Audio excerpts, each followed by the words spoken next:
Cuando nosotros hablamos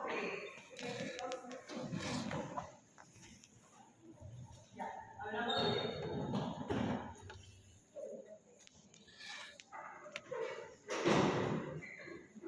vamos a ver cuál de estos dos resultados es lo que nosotros vamos a hacer. Una imagen donde no tengo otra imagen donde tengo una reducción que puede perdurar en el tiempo. No va a depender mucho de los factores que nos van a llevar a tener que controlar cuando nosotros hacemos el tratamiento de conducta. Cuando hacemos el tratamiento, lo que tenemos que ver es cuáles son los objetivos del tratamiento de conducta. Para obtener resultados, nosotros tenemos que establecer objetivos. Dentro de los objetivos es eliminar todo el contenido que está dentro del espacio cámara y el conducto radicular y también los microorganismos. ¿No? ¿A través de qué? A través de una buena preparación biomecánica que implica una buena identificación, una buena preparación química y una buena medicación. ¿Qué es lo que se busca con un tratamiento de conducto? Es prevenir o lograr la ausencia de peritonitis taquicardia.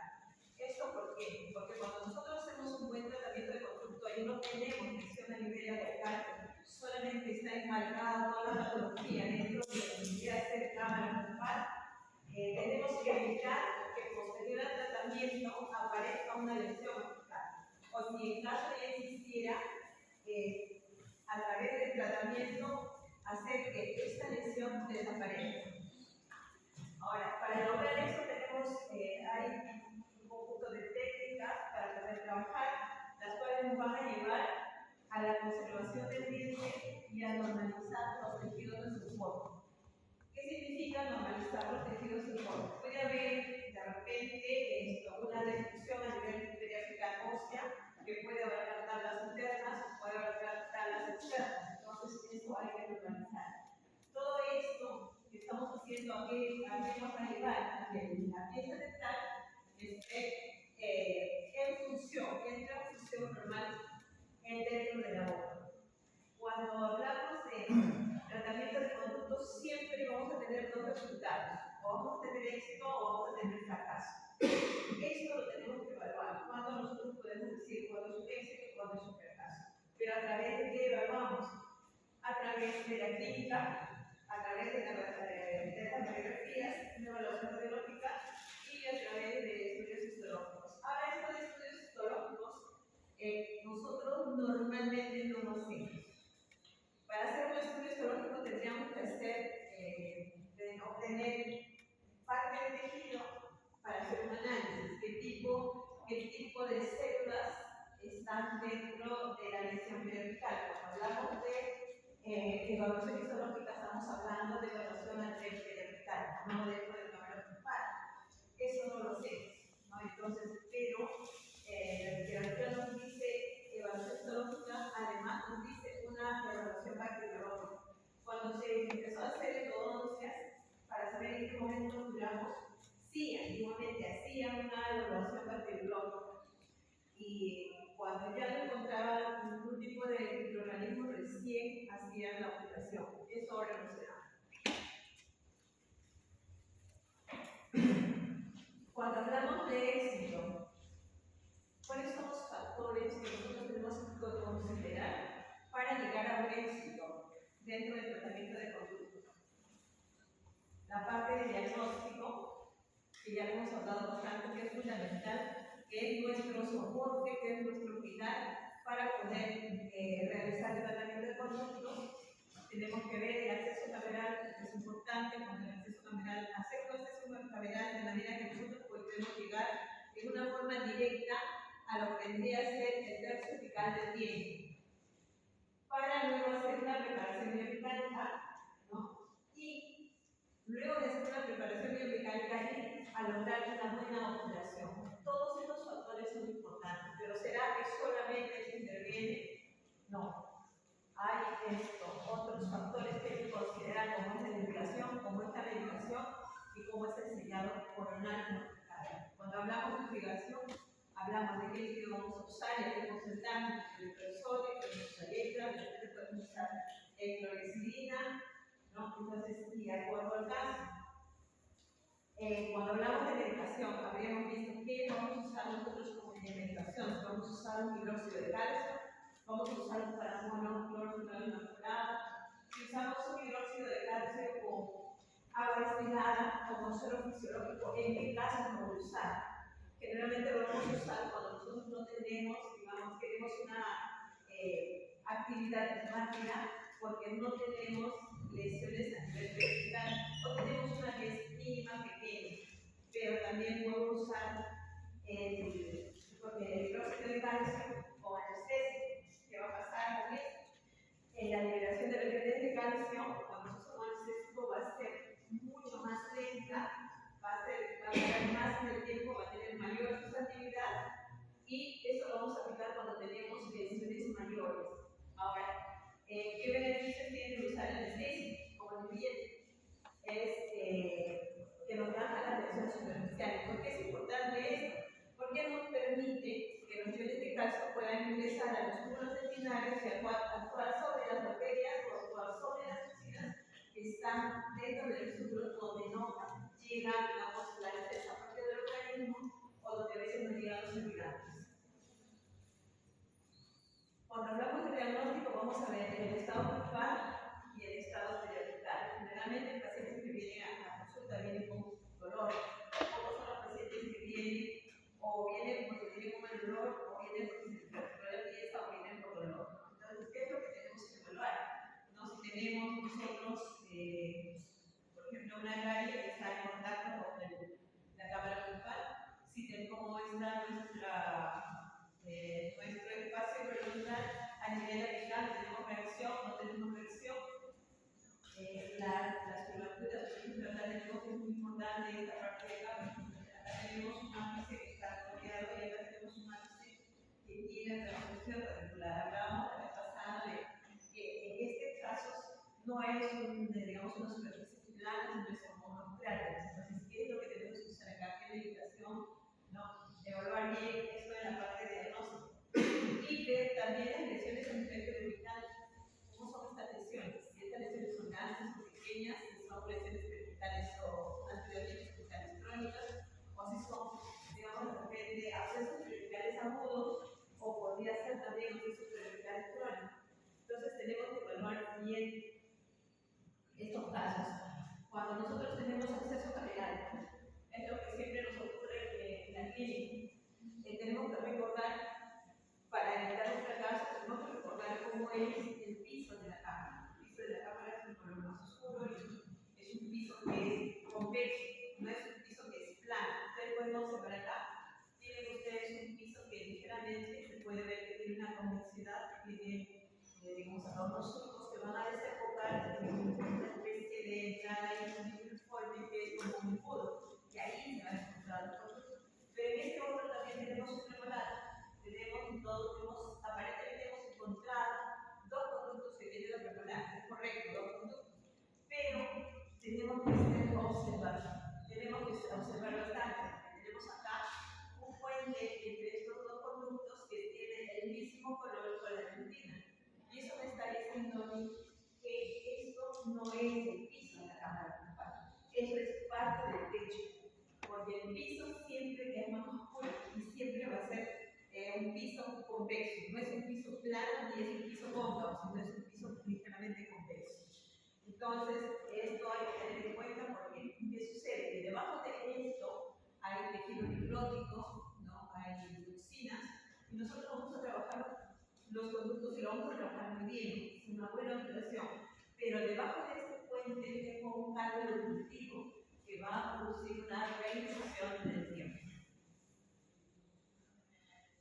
Otra cosa que tenemos que tener en cuenta cuando estamos en proceso cameral es la eliminación de todo el techo, de toda digamos, el techo cameral para poder eliminar todo este contenido. Mejor no ocupar, no se puede quedar acá porque podemos trabajar toda esta zona perfecta, esta zona de la cirugía contaminada y nos trae abajo los tratamientos con luz.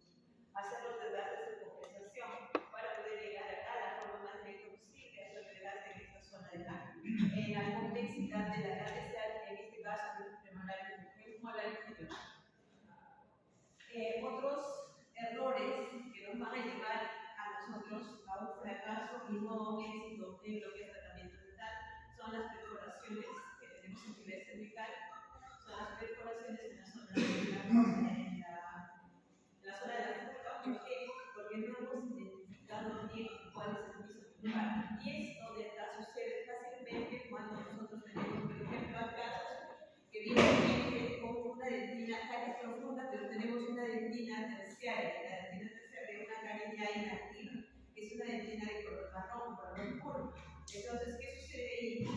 Que nosotros buscamos, de repente, vamos a eliminar el techo y confundimos muchas veces lo que es el piso con la dentina y seguimos buscando con la fresa. No buscar productos con fresa. No se debe buscar productos con fresa porque fácilmente podemos hacer perforaciones. Y la otra parte importante es los dientes o se coronan. Generalmente hay dientes coronas, puede ser que tienen una posición de un conducto y tengo que reconstruir la parte externa. Pero hay dientes que están en mala posición, están desestabilizados, están licuadizados, están creados. Entonces, ¿qué sucede? Que cuando nosotros hacemos una reconstrucción, tratamos de reconstruir una buena oclusión del paciente. Porque si de repente tenemos una molar que está, digamos, ligeramente vestibulizada con respecto a la molar superior. Entonces, ¿qué hacemos? Hacemos un mayor desgaste vestibular, hacemos una corona que encargue ese espacio, que tenga una buena oclusión, que tenga los puntos de contacto adecuados, pero sale todo bien. No hice el tratamiento de conducto porque no requería, pero después del tiempo me va a llevar a hacer un tratamiento de conducto. ¿Y qué va a suceder acá? Que nosotros tenemos que guiarnos por el eje longitudinal del diente. ¿Qué sucede? Por ejemplo, nos dice, la teoría que nos dice, colocar la fresa en una posición perpendicular a la cara dorsal del diente. Pero resulta que mi cara dorsal del diente, el eje de mi corona no coincide con mi eje de la raíz, porque esta raíz puede estar desenlazada, puede estar desutilizada. Entonces hay que tener en cuenta antes de empezar ver cuál es la posición correcta, el eje longitudinal del diente dentro del maxilar, tanto inferior como superior. Como ya lo dijimos acá, el desgaste compensatorio para poder llegar hasta esta zona vertical y no crear estos espacios que me van a impedir que nosotros en esta zona de acá podamos hacer una buena función. ¿No? Luego tenemos los conductos, las molares superiores que tienen 4 conductos que ya lo hemos mentalizado y ya en la clínica ya no vamos a meter un cartel, sino vamos a meter 4. Igual tenemos que mentalizar los inferiores que pueden tener 4 o 2 cristales o 2 cristales o pueden tener 3 cristales o cristales. Y el otro diente que también no puede tener problema, que tiene puede tener más de 2 raíces, puede tener de 2 o 3 conductos, es las molares inferiores que son analizadas. Entonces tienen una forma, un conducto acá y tienen otro conducto acá, pero ni siquiera viene así, sino viene así como un bastón, una H. Entonces ese es el primero. Y el otro, la otra pieza es la que nosotros dejamos pasar. Estos son los incisivos laterales inferiores. ¿Por qué? Estos incisivos laterales inferiores tienen un buen porcentaje de poseer dos conductos, de tener dos conductos. Cuando nosotros hacemos acceso cameral, ¿qué hacemos? Encontramos cámara, viabilizamos y entramos a un conducto. Generalmente estamos entrando al conducto vestibular. ¿Y por qué? Sabemos que los dientes anteriores tienen un espolón palatino a nivel del cuello, a nivel de la entrada del conducto. Entonces, y debajo de eso tenemos una entrada, viéndolo desde el palatino, tengo una entrada a la pared recta y tengo un espolón a ese nivel. Y debajo de ese espolón tengo una entrada a un conducto que es el conducto igual. Vemos en este caso de acá, con esta radiografía podemos nosotros observar claramente que acá hay dos conductos. Aparentemente podría tener uno. Entonces, ¿qué hay que hacer radiográficamente para evitar esta situación? Hacer una distorsión radiográfica que nos lleve a poder observar un poco la tercera dimensión, que es vestíbulo visual o vestíbulo palatino.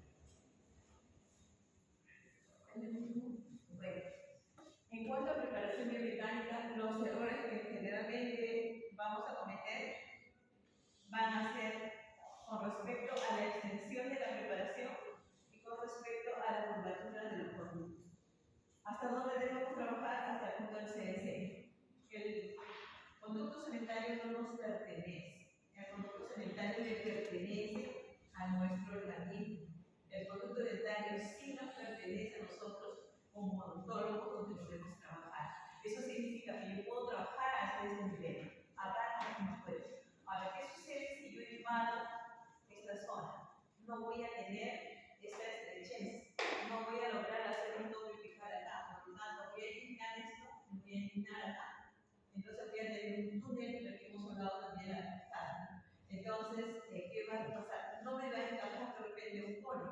Voy a tener que buscar conos más gruesos, voy a tener que adaptar conos a este conducto. Pero eso no es todo. De repente ya lo adapté, tomo mi radiografía y está ok. Tiene 1 milímetro, 1,5 milímetros. Pero no he hecho el tope, donde si yo empujo, se va a quedar ahí y voy más. Entonces, ¿qué sucede cuando hacemos el recorte y hacemos la condensación vertical? Para que se trate de llenar todos los espacios vacíos que hay dentro del conducto. Como acá no tengo un tope en esta zona, ¿qué va a hacer? Todo el contenido que está dentro de la cámara va a irse hacia más allá del pericardio, porque no hay algo que limite ese ingreso. Y es más, como estamos trabajando con sellante, con un cemento sellador, recuerden que el cemento sellador nos sirve como lubricante. ¿Para qué? Para que todos puedan entrar con mayor facilidad. Tienen varias funciones, una es subir los poros, otra es subir todo el contenido que entra a través de los tubos dentinarios, y el tercero es que nos sirve como un lubricante para colocar los poros. Entonces hay que tener cuidado con estas curvaturas que presentamos acá, porque fácilmente en estas curvaturas podemos hacer escalones o podemos hacer perforaciones, podemos hacer una transformación de lo que debería ser el foramen apical y cambiar y hacer acá una patita de elefante, que en esta patita de elefante va a ser muy difícil que nosotros podemos hacer en otra ocasión. Tendríamos que usar en todo caso una percha termoplastificada, ¿no? Y otro punto es la anatomía. Sabemos que cuando hablamos de raíces que tienen curvatura hay zonas de peligro y zonas de seguridad. Generalmente, por ejemplo, en este premolario, en esta molaria inferior, tengo la raíz inicial, que generalmente es curva y se va dirigida a la curvatura hacia la parte distal. La zona externa que mira hacia la inicial es la zona de seguridad, mientras que la zona interna es la zona de peligro. Y es una capa muy delgada de dentina. Entonces, ¿qué sucede? Si nosotros no eliminamos esta convexidad que hay acá, vamos a ingresar con el instrumento en este sentido, vamos a hacer un escalón acá y vamos a hacer un desgaste en esta zona. No nos damos cuenta, pero acá hemos hecho un desgaste. Como resultado tenemos eso. No, entonces, este pronóstico ya ni siquiera reservado. Es un pronóstico negativo, cuando ya hay este tipo de perforación. Seguimos en lo mismo, viendo curvaturas. Cuando hablamos de curvaturas, esta es una curvatura bastante, digamos, fuerte, pero no es tanto como tener una curvatura innecesaria. Vamos a ver nuestra destreza para poder trabajar este tipo de conductos. Ahora, cuando hay este tipo de conductos, no podemos entrar con nuestras limas directamente, como están poniendo del mercado. Lo que sucede es que siempre la teoría nos dice 15, 20, 25 se adapta a la forma del conducto. Pero bueno, ya se adaptan a la forma del conducto cuando mis curvaturas no son mayores, son mis curvaturas hasta 10 grados o menos de 10 grados. Pero cuando ya tengo curvaturas mayores, eso es lo que 15, 20, 25 tengo que perturbarlo. Incluso tengo que perturbar la sede inicial, que me hace el 8 y el 10 de lo que se usa. Entonces, ahora ya hemos visto en clínica también cómo el que se precurva no se precurba la mitad con la uña, se curva con el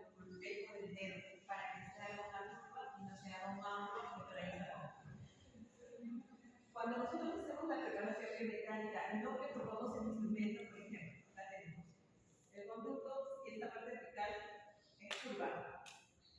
Entonces nosotros no preocupamos el instrumento, vamos trabajando el listado y el instrumento directamente a esta zona y hacemos nosotros acá un escalón y ya no podemos trabajar esta zona. Esta zona se queda sin trabajar, pero esta zona se queda sin trabajar, pero también se queda con todo su contenido patológico que tiene ahí, con la cantidad de bacterias que puede haber en ese espacio.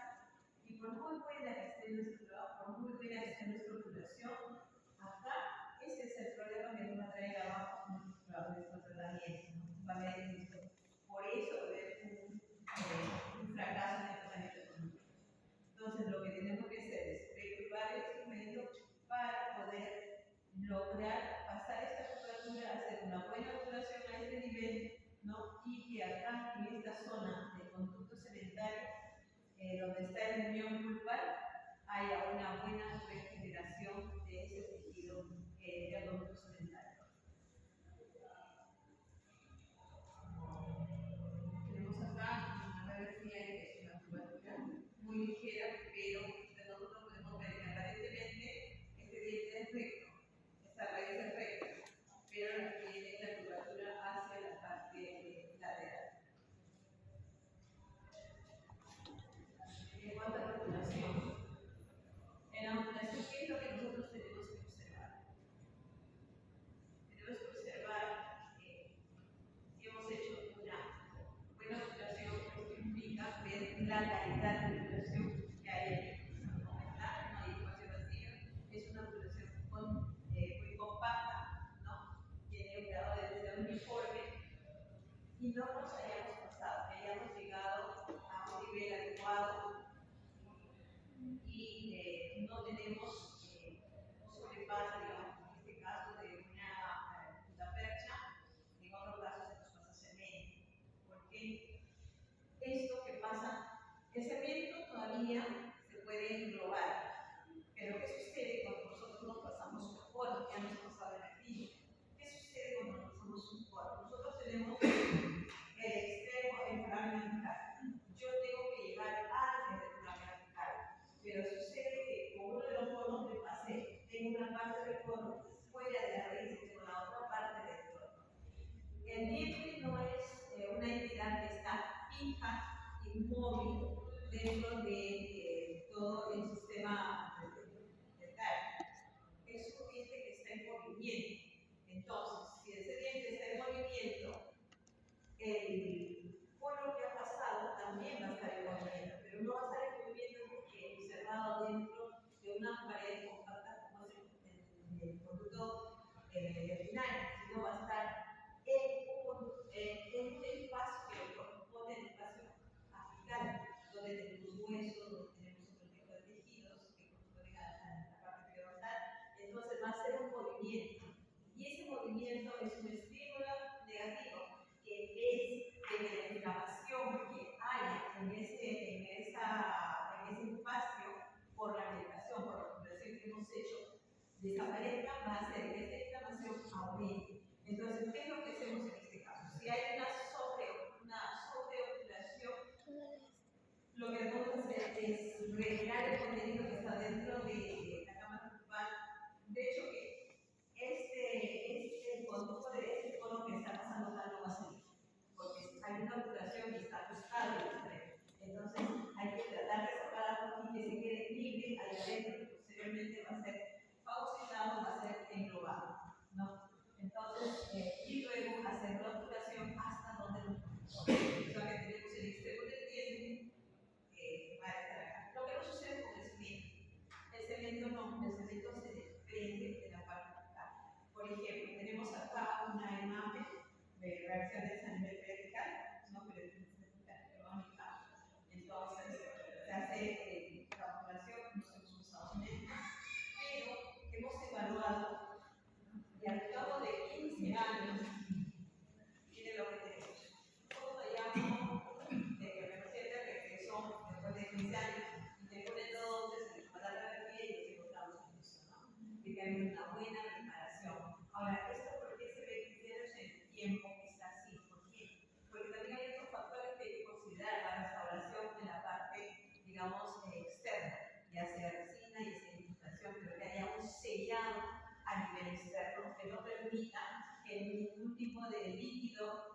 pueda ingresar, que haya una microfiltración.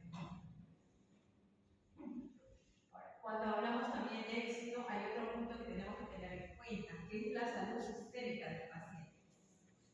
Hemos podido nosotros observar que pacientes les han pedido por ustedes, pacientes que tengan una complejidad mediana, donde haya una enfermedad sistémica que esté controlada, ¿no? Entonces, ¿qué sucede? Por ejemplo, pacientes que son inmunodeprimidos, pacientes que han sufrido trasplante renal, por ejemplo, que tienen su sistema inmunitario debilitado, que claro, tienen un tratamiento especial, que está como un refuerzo, pero son pacientes que su poder de regeneración, de reparación en toda la parte de su organismo es menor.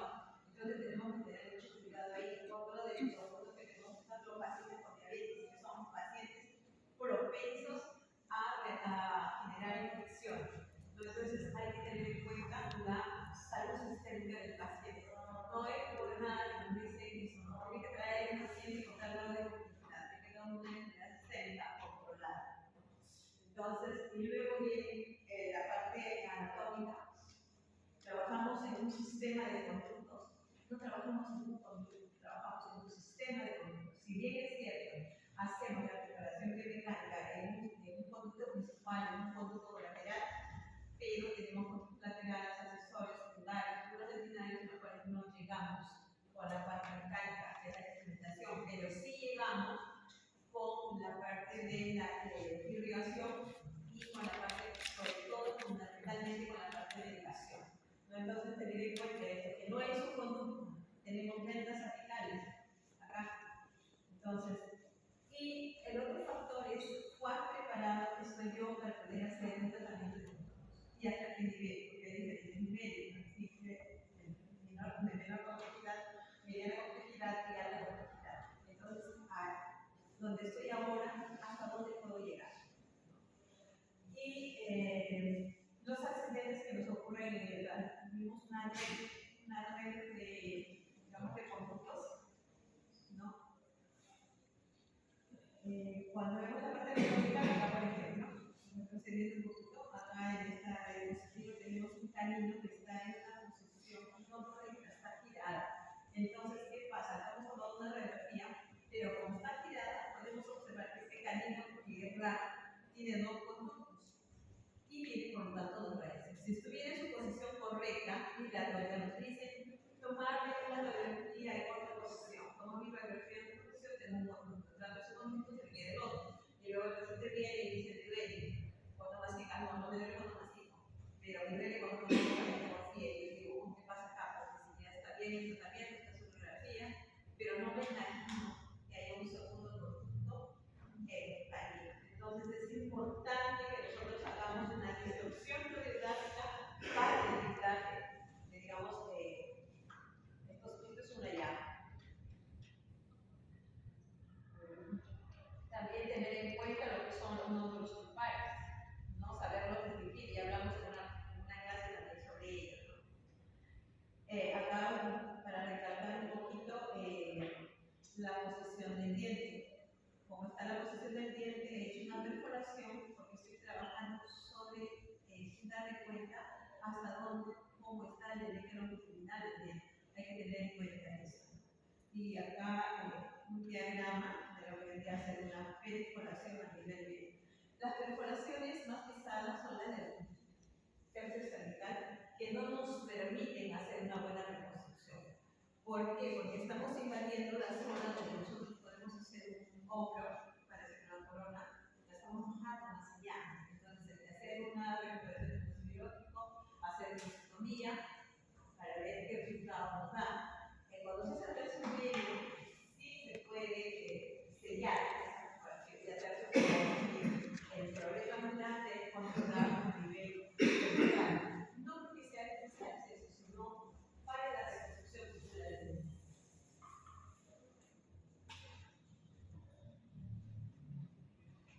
Cuando nosotros evaluamos, ya hemos dicho, evaluación clínica, evaluación radiográfica y la evaluación histológica. Cuando hablamos de la evaluación clínica, ¿qué es lo que nosotros tenemos que observar cuando hacemos la evaluación clínica? Nosotros somos conscientes que el paciente que estamos evaluando es nuestro que lo hemos tratado, tendremos una fotografía, tendremos las radiografías primarias. ¿Qué digo primarias? De diagnóstico. Entonces, en este caso, por ejemplo, nosotros observamos problemas principales, problemas de la fístula, tenemos circulación en este diente, ¿no? Tenemos placa, entonces tenemos factores negativos que están ayudando que este problema que es culpar, ahora ya no se puede culpar, pero evitar también es un problema a nivel externo. Cuando se hace el tratamiento y el paciente viene, entonces nosotros, ¿qué tenemos que hacer? Hacer una evaluación primero clínica, ver la zona donde hemos trabajado, cómo está. Tenemos que hacer una palpación de esa zona para ver si hay edema, para ver si hay, digamos, tejido duro, ¿no? Para ver si hay dolor. Luego tendremos que hacer una percusión en la parte censal, en la parte dorsal, dependiendo de dónde sea el diente. Y lo importante también es el sonaje prioritario. Muchas veces nosotros podemos hacer un tratamiento de conducto muy bueno, que nos estamos frente ya a un cachito de poder ser un éxito, pero por estos factores de repente ajenos a nosotros, son factores que nos ponen el paciente, de repente por descuido, uno por descuido de higiene dental, o de repente porque se le ha presentado una enfermedad sistémica, en la cual tiene repercusiones en la parte tisular. Entonces, de repente hay bolsas, y entonces hacemos sorteo de esas bolsas a cuánto de bolsas tengo, no cuánto mido, porque esto me puede traer abajo mi tratamiento de conducta. Y lo que es importante también es tener en cuenta cuando nosotros conversamos con el paciente, qué es lo que nos dice el paciente. Le duele, le molesta, porque el paciente sabe lo que le duele. Ustedes dicen que le duele, no le duele, le molesta, no se le molesta. O sea, no le duele, pero fastidia con fastidio, o cuando hago otra cosa, o sea, una sensación de repente de que mi diente está fuera o mi diente no existe, ¿no? Cosas, esa información que nos trae el paciente es básica. Cuando hacemos la evaluación clínica tenemos que ver los síntomas y los signos del paciente. Entonces, ¿qué tenemos que ver? Observar el paciente venga asintomático. Ahora, la parte, digamos, la parte asintomática, la parte del paciente venga asintomático no está ligada al tiempo, porque puede ser un diente que ha sido tratado y no ha habido unos 2 años, pero a todos los años está molestando, ¿no? O puede ser un diente que se terminó la endodoncia y todavía sentí una molestia. Luego de terminar, luego de revisar cada una semana, pasado 2, 3, 4, 5 años y ya no molesta. Entonces, hay que evaluar en función de las sintomatologías y esta sintomática no son sintomáticos. Y lo otro es evaluar la parte vital. Habíamos dicho que el éxito de repente está ligado a las reacciones periféricas que se tienen. Cuando hablamos de evaluación clínica, cuando hablamos de evaluación, tenemos 2 grupos. Un tratamiento clínicamente aceptable, cuando es un tratamiento clínicamente aceptable, cuando hay ausencia de síntomas, ausencia de signos de inflamación, cuando hay la desaparición de las fístulas en el radiográfico, no hay sensibilidad ni a la inflamación, ni a la perfusión, ni a la infusión, puede manifestar una melancolía. Y lo otro es un tratamiento clínicamente inaceptable, cuando no se da ninguna de estas características, pero sí puede encontrar fístula, puede encontrar fermentación, puede encontrar dolor, puede encontrar inflamación, no puede encontrar movilidad dental, puede encontrar que ese diente no funciona normalmente. En cuanto a la evaluación radiográfica, ¿qué es lo que tenemos que hacer? Primero observar la radiografía del diente cuando hay entrada cómo estaba esta zona dental. Si había reacción o no había reacción. Cuando hice tratamiento de conductos, luego de haber hecho el tratamiento de conductos al cabo de 3, 6, 9, 12 meses, 1 año, 2 años, ¿qué cosa encuentro acá a nivel periodontal? No encuentro significativamente un éxito del tratamiento hasta este momento. Otra cosa que tengo que ver acá es cuando nosotros hacemos un tratamiento de conductos, acá tenemos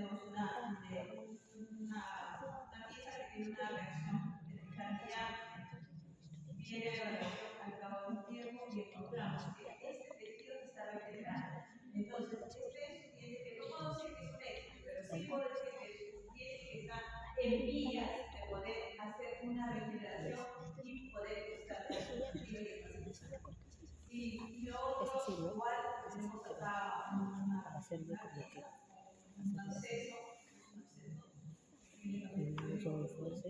se hace la preparación